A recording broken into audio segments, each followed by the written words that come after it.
Welcome to the late May episode of WOOF Wednesdays. I am your host, as always, Charles Hammaker, here with Circling Seattle Sports. Somewhat smaller episode today.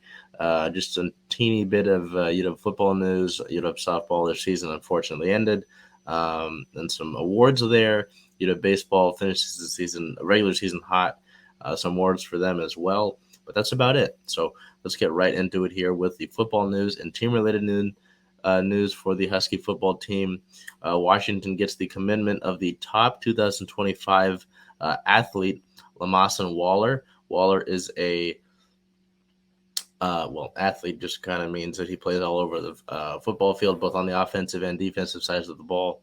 Out of Sultana High School in Hesperia, California, standing at 6'2", 170 pounds. He is considered a two-way athlete that can make an impact on either side of the ball, but it looks like the Huskies will be using him on offense.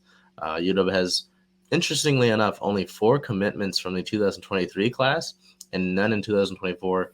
So it's cool to see them get the commitment of somebody like Waller with such a high pedigree in that 2025 class.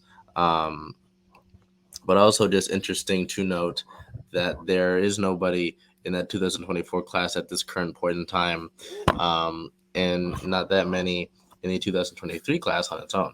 So just thought I'd point that out, but good to see that. I know we talked about it last week with the transfers coming that Kalen DeBoer has been bringing in. A lot of the concern has been with recruiting for years now with UW, and I feel like that's a nice step, but obviously there's still more work to be done. In general college football news, and this does affect the Pac-12, on May 18th, it was announced that the NCAA voted to eliminate divisions. The NCAA voted to eliminate a requirement for conferences to have divisions in order to play conference championship games.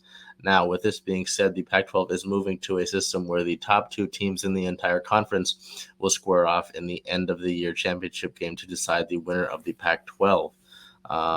So it was kind of interesting to see. There was a chart that showed if that rule had been in place, what teams would have made it, what teams would not have, over, I believe it was the past 10 years. But something interesting to note, and just knowing that conference games are so important now, you can't really afford to lose a couple to, the lower schools that year.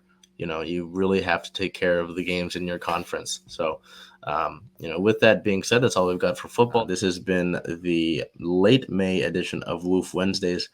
Take care of yourself, be well, and do whatever you can to make today a great day.